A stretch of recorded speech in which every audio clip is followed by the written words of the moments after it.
बार फिर कहा है कि वो युद्ध के लिए तैयार है।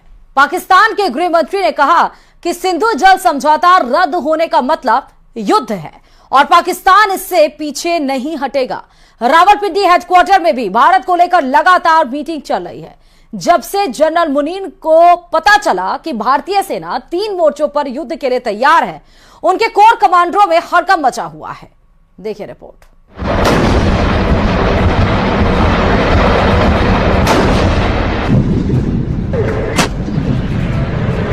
भारत के दुश्मनों को 3 तरफ से घेरा जा रहा है।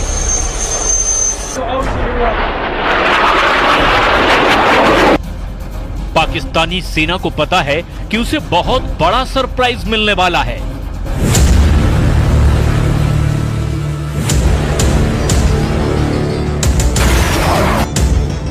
क्योंकि पहलगाम में पाकिस्तान के आतंकियों ने जो किया उसकी माफी नहीं, सजा मिलेगी और वो भी सजाए मौत मिलेगी।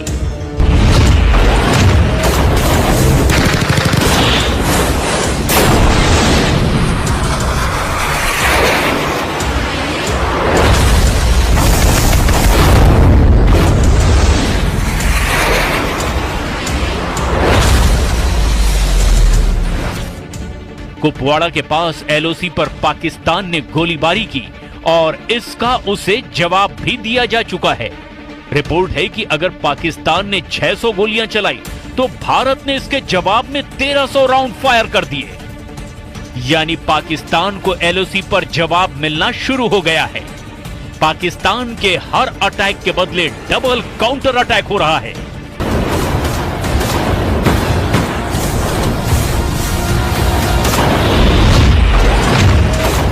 जमीन पर हो रहे एक्शन के बाद अब आसमान और समंदर में भारत के तेवर देख लीजिए, क्योंकि पहलगाम में हुए आतंकी हमले ने श्रीनगर और पठानकोट से लेकर अरब सागर तक बड़ा जाल बिछाना शुरू कर दिया है।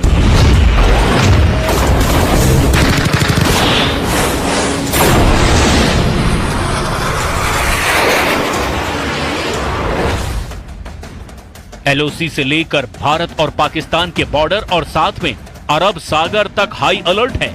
भारत के सबसे खतरनाक हथियार एक्टिव कर दिए गए हैं। एलओसी पर भारत की फौज अलर्ट है। पंजाब और राजस्थान सेक्टर में बीएसएफ की कड़ी निगरानी है और S-400 जैसे तमाम एयर डिफेंस सिस्टम भी अब 24 घंटे एक्टिव कर दिए गए हैं। भारत की टैंक रेजिमेंट भी अखनूर से लेकर गुजरात तक वॉर मोड में आ चुकी है। इस वक्त एयरफोर्स में 2 जहाज बहुत एक्टिव हैं और वो हैं सुखोई 30 MKI और राफाल, जो भारत के फ्रंटलाइन फाइटर माने जाते हैं। इन सब के बीच बड़ी खबर यह है कि पाकिस्तान का पहलगाम वाला एजेंडा फेल हो चुका है।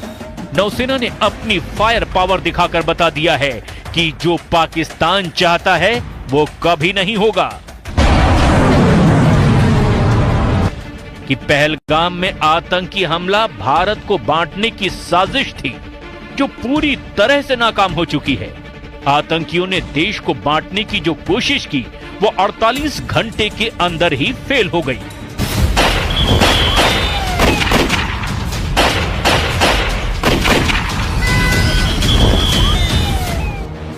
पहलगाम में धर्म पूछकर हत्या करना साफ साफ भारत को सांप्रदायिक रूप से बांटने की कोशिश है और आतंकियों के जरिए पाकिस्तान की रची गई इस साजिश को सीधे सीधे भारतीय नौसेना ने मुंहतोड़ जवाब दिया है।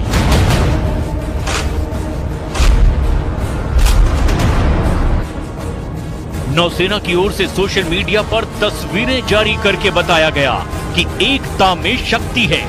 एकता में शक्ति यानी भारत को धर्म के नाम पर बांटने वालों को ऐसा जवाब मिलेगा जिसमें उन्हें तबाह करने का सिग्नल भी है। इस तस्वीर में 5 डिस्ट्रॉयर हैं, 3 हैं विशाखापट्टनम क्लास और 2 हैं कोलकाता क्लास। ये दोनों तरह के डिस्ट्रॉयर भारतीय नौसेना के सबसे खतरनाक जंगी जहाज माने जाते हैं। नौसेना ने साफ बताया कि उसके वॉरशिप मिलकर दुश्मन से लड़ने के लिए तैयार हैं। दुश्मन के खिलाफ अब एक होने की जरूरत है, यानी मैसेज साफ है, बांटने वालों को अब बख्शा नहीं जाएगा। एक ही सफ में नौसेना के 5 जंगी जहाज। और इस फोटो के जरिए नौसेना ने अपनी रेंज और फायर पावर की एक छोटी सी झलक भी दिखाई है। पाकिस्तान के खिलाफ नौसेना की क्या तैयारी है, इसे और डिकोड करते हैं। सबसे बाईं ओर है आईएनएस इम्फाल, उसके दाईं ओर की तरफ आईएनएस मोरमुगाओ और उसके बाद लीडशिप आईएनएस विशाखापट्टनम। शुरुआत की ये तीनों जहाज आईएनएस विशाखापट्टनम क्लास के डिस्ट्रॉयर हैं। आईएनएस विशाखापट्टनम के दाईं तरफ है कोलकाता क्लास के आईएनएस चेन्नई और आईएनएस कोच्चि। इन्हीं में से एक यानी विशाखापट्टनम क्लास के जहाज आईएनएस सूरत की फायर पावर का भारत ट्रेलर दिखा चुका है। पहलगाम में हुए आतंकी हमले के 48 घंटे के अंदर ही भारत ने सिग्नल दे दिया था कि वो पाकिस्तान के साथ क्या कर सकता है। पहलगाम से 2000 किलोमीटर दूर भारत ने पाकिस्तान के दिलो दिमाग पर पहला वार तब किया जब MRSAM दागी गई। आईएनएस सूरत से भारत ने MRSAM यानी medium range surface to air missile launch करके बता दिया कि बदला लेने वाला इरादा कितना मजबूत है।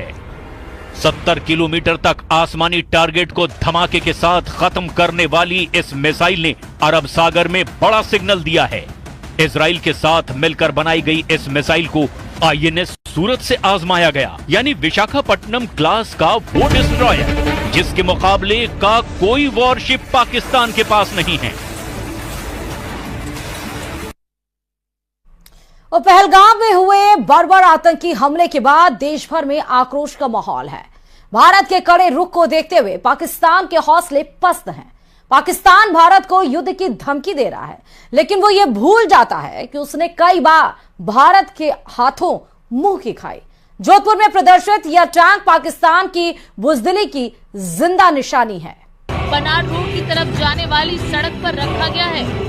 T-59 टैंक पाकिस्तान की बुजदिली और भारत की सेना की शौर्य का जीता जागता सबूत है। पाकिस्तान युद्ध अगर करता है या युद्ध की बात करता है तो हमें इतिहास के झरोकों में झांकने की जरूरत है कि पाकिस्तान की वीरता कैसी रही है और भारत के साथ पाकिस्तान के युद्ध रहे हैं, उनमें क्या परिणाम रहे हैं। हर युद्ध पाकिस्तान हारा है। आप मेरे पीछे देख सकते हैं, ये एक पाकिस्तानी टैंक है जो 1971 युद्ध के दौरान बुजदिल पाकिस्तान लड़ने आया था भारत से, लेकिन अपने हथियार ही छोड़कर चला गया।